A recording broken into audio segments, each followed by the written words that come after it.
Hello, this is international football commentator Derek Ray, and make no mistake, this is your source for all things black and gold. Football just wouldn't be football without Berwick Rangers. Stand by for this edition of the Let It BRFC podcast.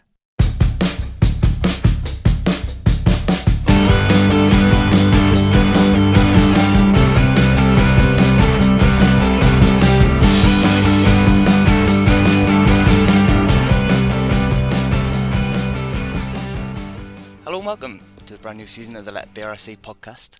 I'm Adam Hunter and I'm joined once again on co-hosting duties by Kevin Haynes. Hello Kevin, how are you? Very well Adam, how are you keeping? Yeah, good. Week off, so you're not away this week, how's that going? It's just a week off on holiday. Obviously I've got holidays to take between now and the end of the year, so I took this week. It was my daughter's birthday today. She had a party at the weekend, so just the right time to have this week off. Great stuff, and you're back in training as well. How's that been? It's been good, been really good. Once you kind of get over the difference of how training used to be to how you're coordinating it now, obviously it's getting better every week or every session. You know, it's flowing a bit better. But it's been good. It's been good seeing all the boys and really mixing well the new guys and the old guys, and I can't ask for much more really. What's the sessions been looking like? Is it like heavy pre-season, or is it more ball-based? Or we were talking last time and we were saying you can't really rush the lads back. They've been off for 6 months. Aye, it's trying to get a blend of both. You need to do the hard work, the pre-season, the running, but now we're only doing sessions at an hour. So, if it was a normal pre-season session, you'd probably do an hour's worth of running and an hour's worth of ball or whatever, but, that's shut down now. So you're trying to condense everything into that 1 hour and make it enjoyable, not just a slog, but at the same time, you need to get the hard work done. So it's a new blend of pre-season for us now. So you've been pushing the lads to do their own sort of running separate to training, so when you're training you can do ball work, consistent sort of thing. The majority of them do stuff anyway. Uh-huh. There's I can't think anybody's came back overweight. They all kind of do stuff away for their training nights. Even Kevin Moss managed to get himself injured. Oh, is he? He's been doing a wee bit much and tweaked a hammy, but he's starting to do bits and bobs and he's getting back involved. So, they'll do stuff. They're all relatively fit, and we'll start getting the hour and a half, 2 hour sessions back soon, and we can do more. Joining us as our guest this week, we have the chairman and the vice chairman of Berwick Rangers. So first of all, Brian Porteous, chairman of Berwick Rangers. Hello, how are you doing? How are you doing, Kevin? Aye, How's it going, doing well, thanks. Aye, surviving the pandemic. How's it been for you? It's been quite strange, isn't it? Because none of us have ever experienced anything like this before. It's strange to have like 6 months with no football whatsoever, really. And a few games on the telly with no crowds there. This isn't the same, but there's nothing else you can do, so you just got to get on with it. But as a board, with Craig will confirm, we've certainly been busy. It's not been any quieter for us, I can assure you. Oh, definitely. I've seen all the posts going out across social media, and obviously you had your end of season update there as well. Craig, you were quite prominent in that, talking through the financials. So welcome to the podcast, Craig Forsyth. How are you? Yeah, Adam, all good. Looking forward to it. Just wish we had some football to look forward to as well. Hopefully it's not too far away, and just absolutely like Kev, like the players, manager, board, we're all itching to get back. We're all itching to get the fans back through the gates, and it's been a tough 6 months. I was off for the first 3, which it was great actually being back involved with the football club, because we had something really to get our teeth stuck into for 3 months with nothing else really to worry about.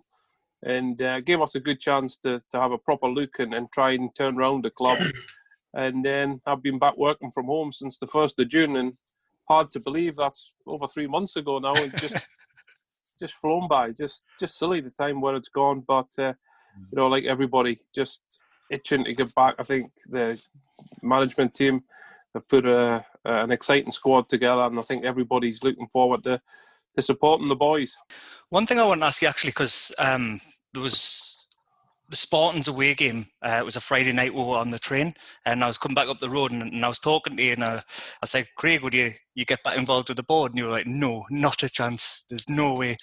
And then sort of a month later, here you are, vice chairman. So what sort of drove that move? I never, I left in 2009, and the way it ended, I never wanted to go back to the football club in an official capacity as a director. I'd given 6 years. I thought we did pretty well in terms of how the club progressed in that period. My first child was born in 2009. 2007, second in 2009.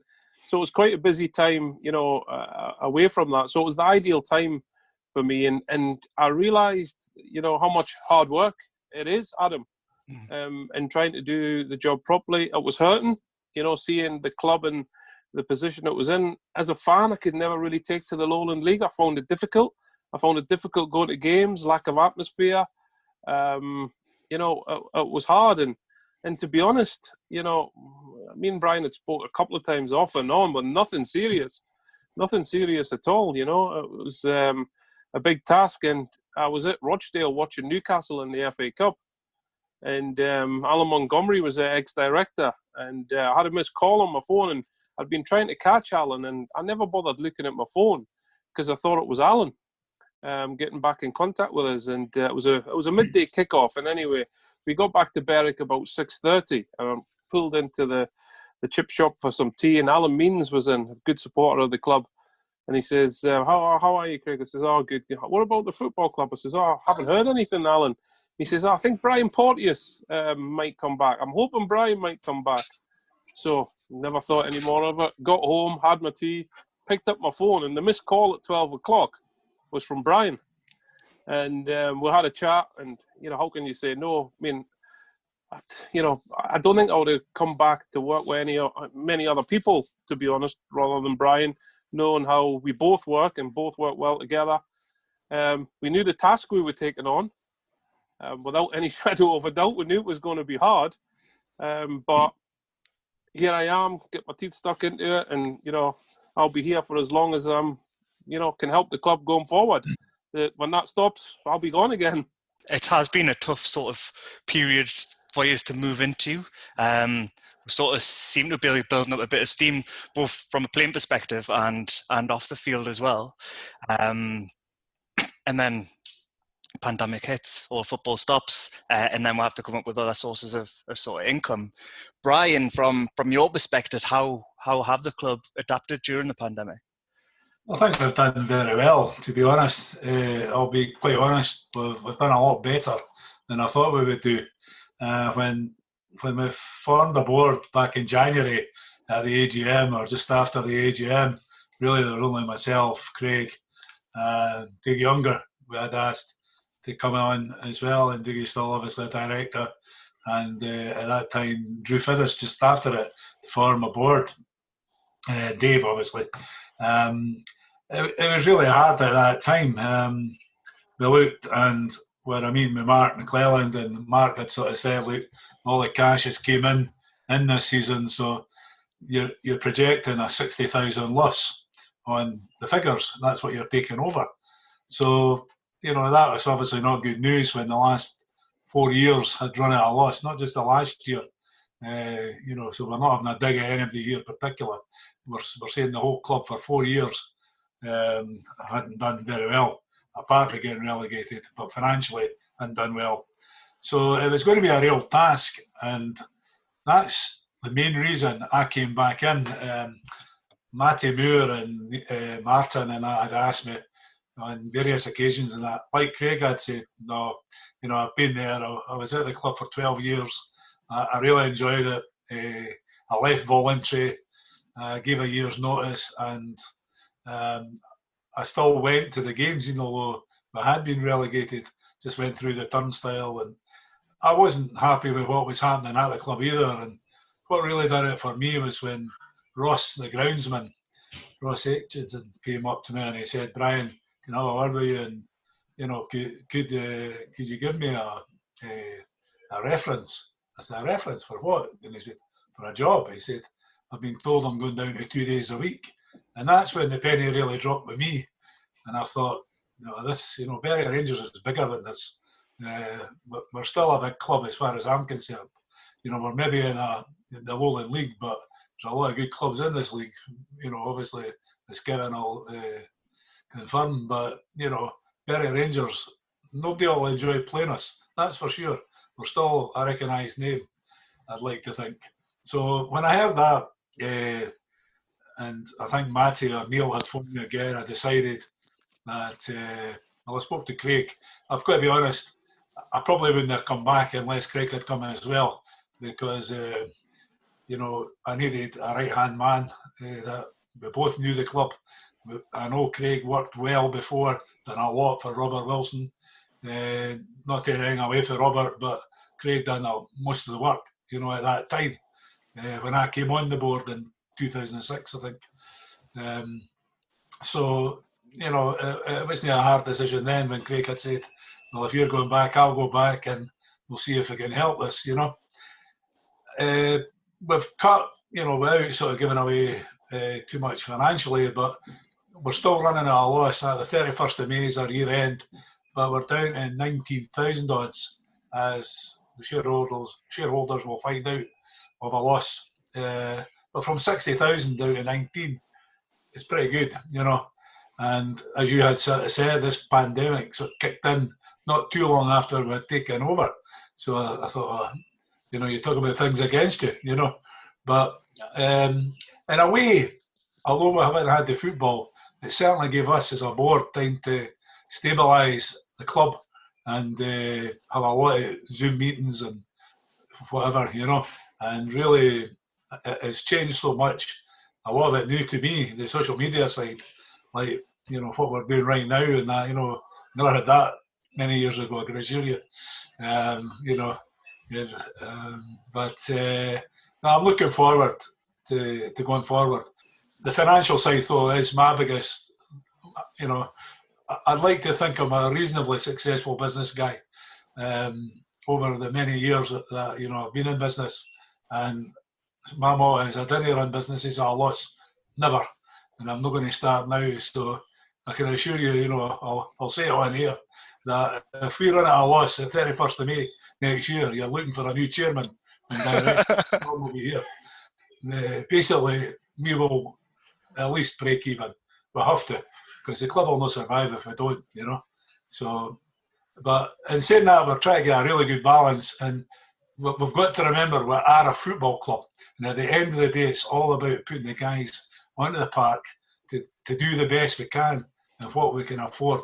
So I'd like to think, although we obviously had to cut the budget, and Kevin and Ian and Darren, obviously weren't very happy at first, but hopefully we're a wee bit happier now. We've managed to get a wee bit extra, and with the fundraising by the board members and the fans, obviously, but put up, we've raised a good bit more and managed to raise the budget a bit. And as Craig mentioned there, I think Ian and Kevin have got quite a nice wee squad together that I can see. So looking for a big improvement from last year, that's for sure. So, as I say, obviously, we are still being realistic as a board. You've got East Kilbride and Kelty and teams like that pouring a lot more money than we can just now at it. So you would think they would definitely be favourites. But what I would like to think is when they play us, they know they've got a game in their hands. And they might not come out the right result for us every time. But as long as we go out and give our best and give them a real game, I'm sure we'll do quite well. I can see a top 6. It's a lot of pressure you've put on yourself, Brian, about your... Well, it is and it isn't, because, at the end of the day, that's why I came back financially. And, we we're being realistic. You know, we're not going to Kevin there and saying, if you didn't win the league, you're sacked. You know, we're being realistic. You know, I mean, I've said that for day one. You know, if I was going to him and saying, right, you've got 250,000 budget, then I would be saying that. You know, but it's not. And at the end of the day, you know, we've got to improve from last year. And the squad this year, at this early stage, is looking a lot better, obviously. You know, a few of the good players have re-signed, and I think they've added quality to it. And hopefully, in the next couple of days, there might be a wee bit more quality getting added to it. We'll see, you know. I think that's just evident with the time that we've had to prepare this year. You know what I mean? That we can go out and identify what we need and where we need it. And in a funny way, COVID gave us that time as well. That I think, touching on what Brian said about budgets being cut, and the players that stayed need a lot of praise. You know, there's 80% of them that's taken a cut to stay. Yeah. They realise that in the standing of Scottish football, we are the biggest club in that league. And maybe being a bit biased, but in my opinion, obviously we're the best club in that league. You know what I mean? The board look after anybody that comes through the door. So I think a lot of testament goes to the players. You know what I mean? They've stuck by us. They obviously buy into what Jano's doing, and they want to play for Jano again. So, you know, it's positive. Yeah, from a fan's perspective, actually, Kev, it's well known about the budgets and the finances being cut for this year. We signed a lot of players very quickly after the season ended, but we knew that we were looking in particular areas. So like those three main areas that you spoke of before, that you were looking for players within. It seems as though we've taken with time in order to get those players through the door. Whereas it's like a juxtaposition from last season where we sort of rushed lads through the door. Do you think that's been important? Massively. I think we obviously identified early who we wanted to keep, and we identified which areas we need to improve in, and you know, and we've stuck to our guns that way. So we get the boys in quickly, we convince them that this is the right place for them to play football, and we convince them that we are going to get better as a team, which is ideally going to result in more wins and, you know, a bigger enjoyment out of football, and that just leaves it, like you say, the key areas that we were looking to fill. We've got two areas that we still need to fill, and we've got two irons in the fire right now that I'm hoping is going to be positive news for both. You know, not just for one, for both. Quietly confident.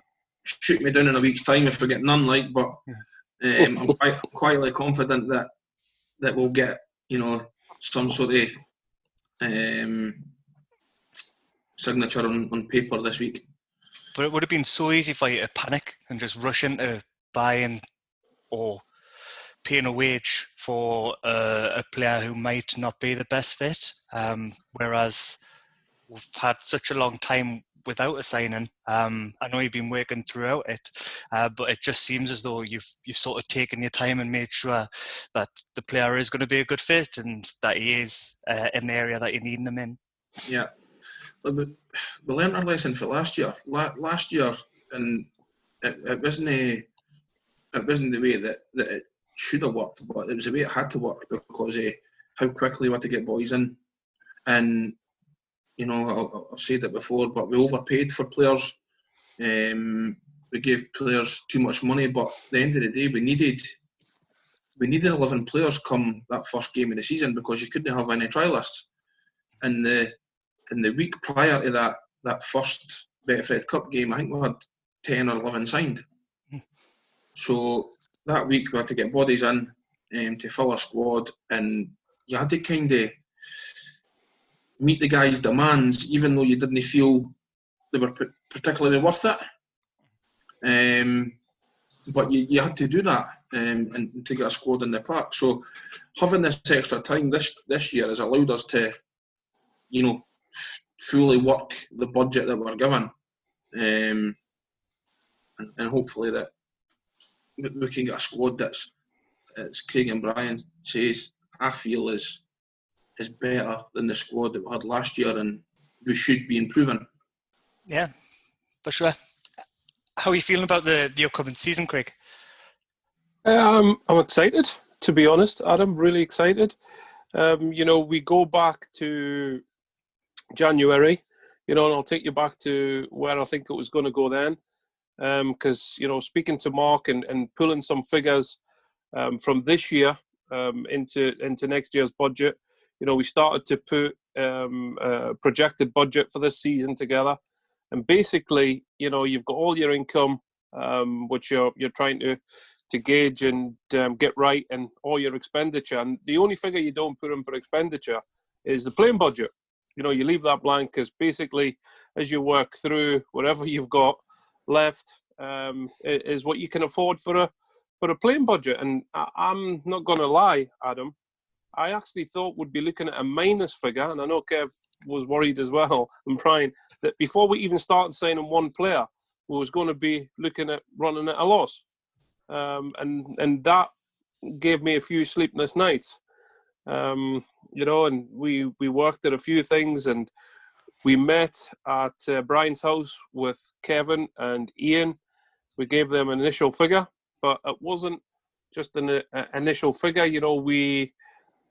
We were trying to work to a plan where, you wasn't looking at a squad of 20 inexperienced young players. We were looking at trying to get the key players from last season. We know which ones was going to be value to us, and then getting the balance right with the younger guys to try and make it work and to try and make it fit. And given numbers that me and Brian have worked at in the past, this was a completely different ball game. It was a completely different ball game. And, we sat just before COVID in Ian's office with Ewan, and, we tried to explain the situation at the club and how important he was. I then spoke to Kev Waugh the next day. I think Brian or Kev spoke to Lewis Barr. We tried to identify quickly, the guys that we wanted to form a core for this season. And, thankfully, they bought into, our plans, into the management plans. And as Kev said, we've got to be really thankful to that group of guys that re-signed, because they didn't need to. They had other offers, and I hope the support and everybody, when we do get back for that first game, they get the appreciation they deserve. And that for me was massive, because not only are they good players, they're big characters, and they've been important in trying to bring new players to the club. They've been in contact with them, trying to sell the club to new players, and I think that's hugely important, because as Kev knows and Brian knows, Berwick has a little bit of a bad name recently for trying to attract players, and that's something we've tried to turn around really, really quickly. And in January, Adam, if you had said we would be in this position on the 2nd of September with the squad we have, I would have just said, take him away with men with the white coats come in and take him away, because it's a 500 to 1 chance. So yeah, I'm really looking forward to it. Obviously, we haven't had the football to disappoint us for 6 months, and we know in football there's plenty of disappointments. But we've got to realise where we was in January, what we've spent, where we are now, and as Brian says, I think the main thing for me, more than league positions, is just seeing improvement from last year, seeing that spirit and the good feeling around the club continue to grow. I think that's the important thing, and keep building on what we've done so far. So the following year we're stronger again. Yeah, and we've talked a little bit about it. It's turning them 1-0 defeats, them lapses of concentration, where we've conceded in flurries. I think we were only beaten heavily once, weren't we? And it was at home against the Shire, when we got beat 5-1. I will not mention that. That was a hard watch, but that could have been the turning point. That literally could have been the turning point, because the next week, as you know, we went to Cumbernauld. We only got a point. We drew 0-0, but that was the best I've seen us play all season. That day at Cumbernauld, we were excellent. I mean, if we'd run out 3 or 4-0 winners, nobody could have said we didn't deserve it, because I thought we were absolutely superb that day. I was doing the Twitter. I was running the Twitter and doing the updates, and I got a text halfway through the game and saying there is no way that we are as on top as what you're making out, and calling us a biased bad word. No, we were really, really good that day. And I'm hoping that guys coming in from the start and knowing each other. There's a lot of good friendships in the squad from previous years. Hopefully there's a lot of new friendships building with some of the new guys coming in. I was at training for the first day on the 8th of August. The atmosphere around the training ground, even for the first day back, was brilliant. It was great to see. It was hard, the conditions. Kevin and Ian and Mark and Darren and Danny, our new physio, they were there the best part of 2 hours before the lads came in preparing. And that's the side, people don't see.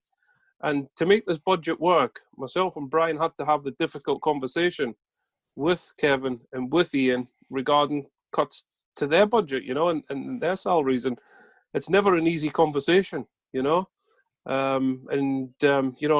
we're thankful for them to buying in what we're trying to do here. This is a football club that we're struggling. I keep saying it was on a life support machine. Thankful to the management team, for the players, for the response, for the fans, everyone. If we all hadn't worked together, we couldn't have been in this position. Everybody has really pulled together, and I think that's the most pleasing thing to see for the football club after seeing what's happened in the past, when you don't work together and what the result is. Club 1881 is your opportunity to be part of a community of Dream Team supporters, helping to transform the club's financial fortunes. For just £18.81 per month, you can help your club become a more sustainable one, safeguarding the future of Berwick Rangers Football Club and building a solid foundation for the club to target future success from. Club 1881 members receive access to exclusive JERS content ranging from podcasts to videos, player interviews to meet the management team sessions, newsletters to club shop sales and more. And if that wasn't enough, all Club 1881 members will gain free admission to all home Lowland League fixtures, where they might even scoop a £200 jackpot through the bond scheme number, also included in their membership fee. To become a Club 1881 member today, simply head to berwickrangers.com/shop/club1881. One team, your team, Dream Team. So talk a little bit about where short-term goals and next season and being an improvement. What's the sort of long-term plan, Brian? The long-term, obviously, we've planned quite well for that, or I feel we have. Short-term, obviously, financially, get us back on a steady foot, get the team improved, and as Craig sort of mentioned, the management hopefully will then, at the end of the season, they'll assess again and say, right, these guys, we must keep them, try and sign them up quickly, and look to improve again, because there's no team never needs improved. It doesn't matter if you're Glasgow Rangers or Berwick Rangers. They must look. It's like Liverpool's just won the Premier League. They'll go and spend money and improve, or they'll not win it next year. It's simple as that. Everybody's the same boat. So short term, that's over this year. Long term, we're obviously brought a lot of, I feel, good guys onto the board. We'll have some real quality guys on the board now. And it's quite hard to explain it to the average fan, because they're maybe not that interested. They only want to see, the money or the players on the back more than that. But if you don't get a good board together, you'll not get a good team in the park. It's simple as that. Long term, we're obviously, as it's been publicised, looking at a foundation being started, and hopefully that will build over the next few years, and eventually, that'll be able to attract grant money, not for Berwick Rangers, but for the community and for a lot of other things. But Berwick will be part of that. and it's really through ourselves that's getting it up and running, I suppose. At this particular time, the Spurs Club and ourselves are talking about the new lease on the ground and what have you with the Northumberland County Council. So that's actually ongoing right now, with a board involvement in that. So, as I say, there's a lot to look forward to long term. Berwick Juniors has come back on board, kind of through the foundation. Hopefully we'll take control of that, along with like the girls team, girls football that's just started recently as well. So there's loads of areas that are just started right now, but will be more for long term to build on it. When you get like a brand new ladies football team, you're not going to get a European Cup team put together for next season, sort of thing. So it's going to take a while, and through the various directors on the board, they've spoke to people at other clubs, and folk like Andy Thorpe and that's come up, and, really top quality, I think, in the area. We've got councillors in our corner now. We never had anything like that before. Everybody was sort of against you, but the town, what was really pleasing to me is to see, people coming back. I mean, we've obviously lost guys like P. Oliver, a legend at the club, and that, but we've got the sidekick Robert Johnson back, and to me that says everything about the town. Robert's such a character, and when I joined part of Berwick Rangers long before I was there, and really important, and it's great that he volunteered to come back, and various other guys that do a lot behind the scenes. I think as well, Brian, just when you're talking there about the community and everything like that. Recently, these Ducat days, there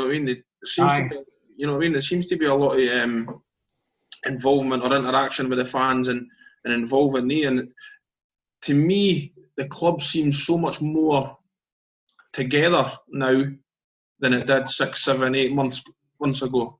It just feels a real community club feel already. You know what I mean? And I know that's where we're trying to go, and that's what we're trying to build. But it's like the foundations are starting. Yeah, I agree with you, Kevin.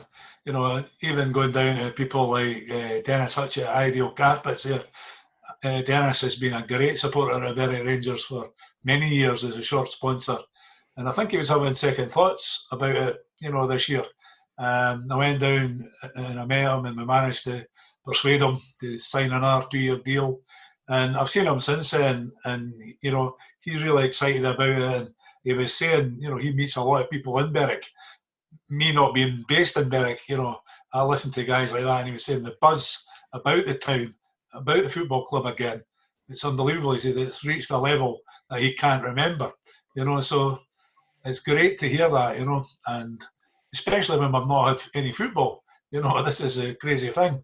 Well, hopefully when we do get some football, we don't lose them, because I must admit, I've seen it previously that fans, if they turn on you, it can be, as Kevin will know, he's been about in a few teams, and it doesn't matter if it's Berwick Rangers or whoever it is, if the fans turn against the board or the management, it doesn't go down well.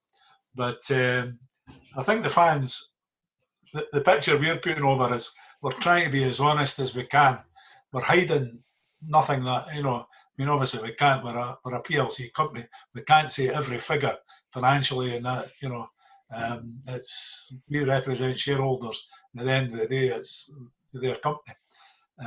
So we can't say too much, but we're trying to be open and as honest with the fans and everybody as we can, which didn't really happen before. It was kind of closed shop, and a lot didn't come out before, and especially the last few years. So we're just all dying for the football to get started and hopefully get the fans back and get upstairs buzzing again, get the hospitality going. That's what we need. Unfortunately, I think personally, I was just on a Zoom meeting with the league two nights ago for a pyramid startup thing, and Ian Baxter from the SPFL was on, and none of the friendlies are going to have fans. He's basically said that now. So they're all going to be closed-door games, unfortunately. It's going to be a case of, as he said, you turn up, the players are not allowed to use the changing rooms, the showers, anything like that. So you're going to be turning up in your cars, ready to play, put your boots on at the side of your car, play your game, and then straight away. It's not easy on the players. If it's a wet, cold day, there's nowhere to change. It's a case of having to try and wrap up and just head home. So it's not going to be easy for them. But it's the same for every team. This is the thing. Nobody wanted this COVID problem, but we have got it. Unfortunately, we've got to get on with it. But I'm not sure that they've not. They were asked the other night about the fans. When do you think the fans will get back in? And obviously nobody can commit. It's up to the Scottish Government, really. It's not to do with the football authorities. They take their lead from the Scottish ministers, and that's it, So until we basically get it down to next to zero or whatever, I can't see it, fans getting back in. But the good thing is, hopefully we'll be able to video some games and with this new 1881 club and what have you, and I think that's one of the things they'll get as well, so. Charge them more tenner, Brian. No, that's part of the deal, Kieran. So the more that join the 1881 club, the better. You'll get it up front first. But, aye. A lot of the football local to me is just starting up again, and they're starting to have fans back in. So you had the El Clasicos, which is North Shields against Whitley Bay. Right. It's called El Clasicos because it's obviously. So they had fans in the other night. So you're starting to see a bit of it, but granted it's like 200 to 300 people. But I suppose we'd be similar, right? To the bigger stadium. Yeah, I think they're working on percentages, Adam. So, what are we capacity at the moment? Over 4,000. So, wherever they pitch that percentage, I think we'll be well placed to deal with our normal average crowd.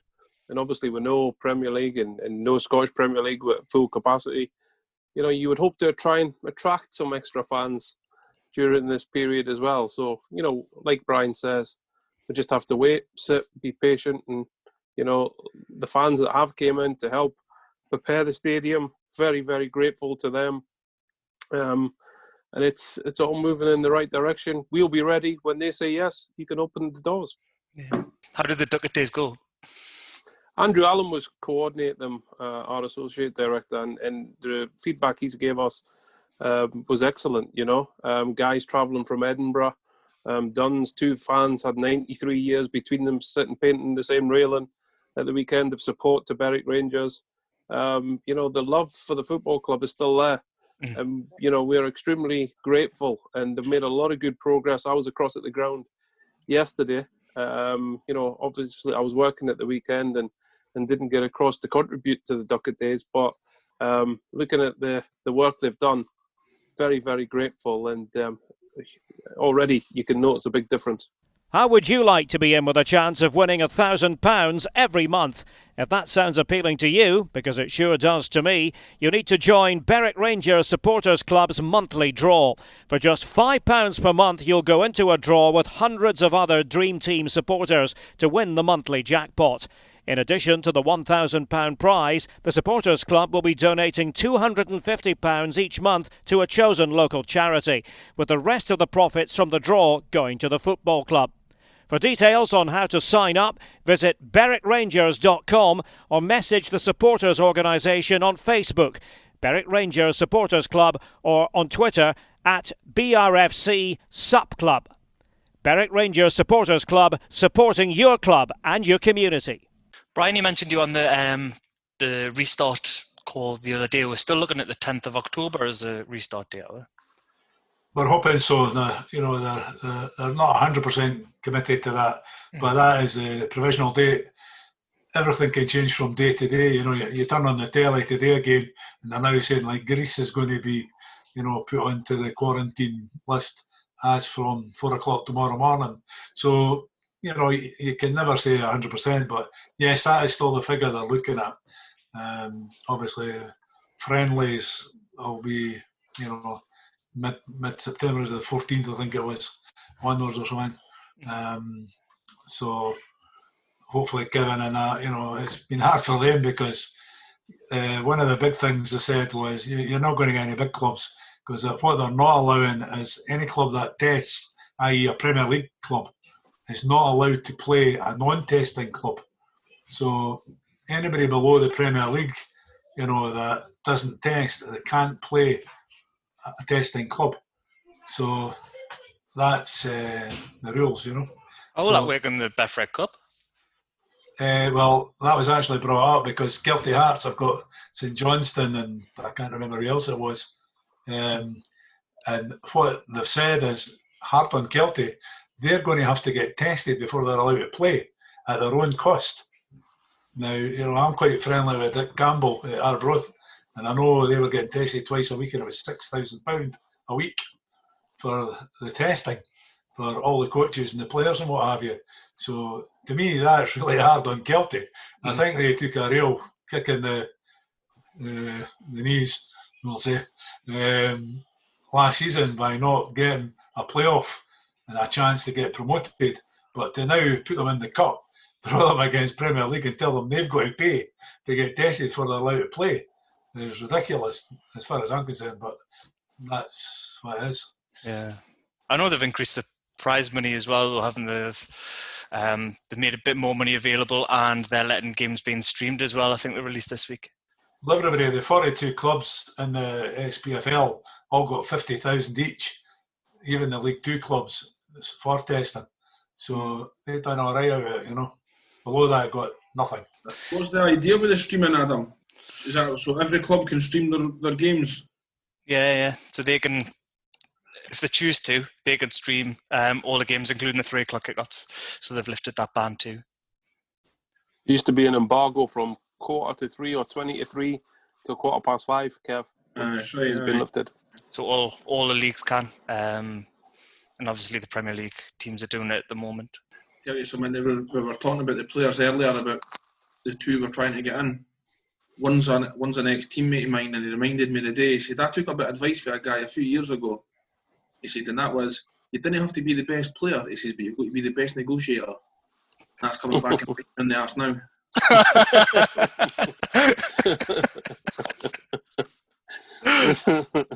So, how old is he?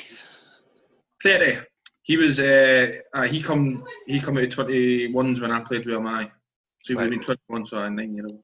But that's, I remember having a conversation with him and he reminded me of the day.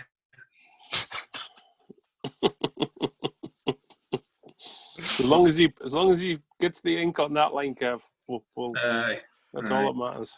Are we looking at loans or not? Not yet. Nah. Not yet. I think we've spoke to, or Jano spoke to a few. There is a potential avenue for us to go down with a couple of clubs. All right. But you know, if you get somebody on loan, you're obliged to play them, eh? Mm-hmm. So somebody has to be, you know, probably as good as, or you know, or potentially better than what you've got to get them the time in the squad. So, again, but I think we can afford to be picky on that one now. You know, if we've got our own squad, 18 or 19, and then if one is better and it's going to make us better, then we can do that. But then you feel desperate that we have to do it. Well, a couple of good ones last year. Hamish Thompson and John Baldy, the two that spring to mind. Hamish was nearly done again. We had him coming in until the COVID stopped trialists coming in before the first initial break. Aye.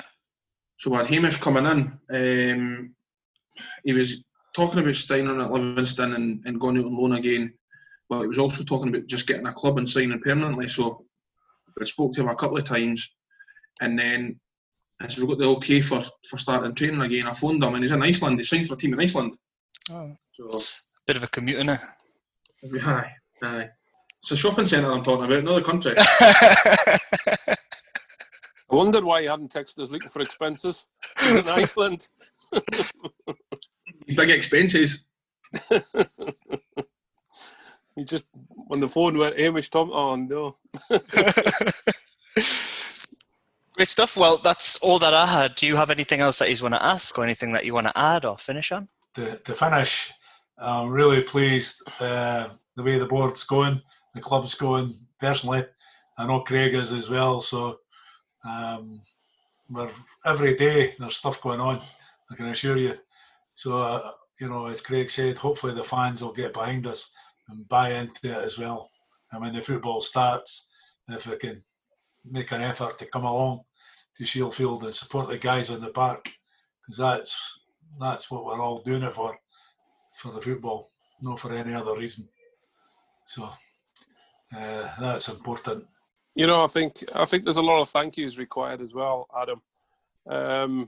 From the guys that came and joined us, Dave, Nathan, who's joined the board. We've got associate directors and Graham Gurney, Gary Burns and Andrew Allen, all working hard behind the scenes.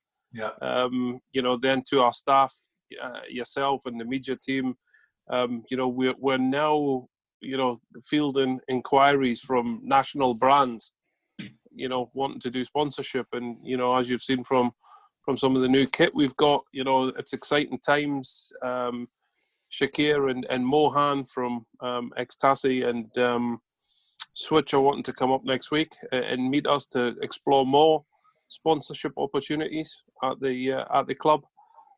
So it's exciting times, and what we want to do is already start looking to next year in terms of making a sustainable football club that can keep building and improving and where we get back to where we've got a competitive budget that can see us challenging for the league and challenging for the playoffs to get back into the Scottish Football League. That's what we want to do over time. When there's no time frames on it, because we've got to all work hard, continue working hard, and like I said, everybody's working together, and it's a pleasure to be part of that. It really is. And a big thank you to everybody that has helped along the way. We've turned the corner. I think the football club, after many years, has bottomed out. We are definitely starting to claim our way back now. It's going to be a long process, but hopefully this pandemic moves on and we can start getting back and building and enjoying the game we all love. Great. Well, thank you very much both for coming on and all your hard work since joining the board. I know there was deep concern about where the football club was going and whether the gates would still be open in 12 months. And whilst we're not out of the woods yet, it does seem as though we're on a better sort of playing field, or we're in a better place than where we were then. So thank you very much for that. And thanks, Kevin, for coming along. And thanks to everyone else who's tuned in and listened to the podcast today. We'll be back soon with another episode of the Let BRFC podcast. In the meantime, enjoy your week.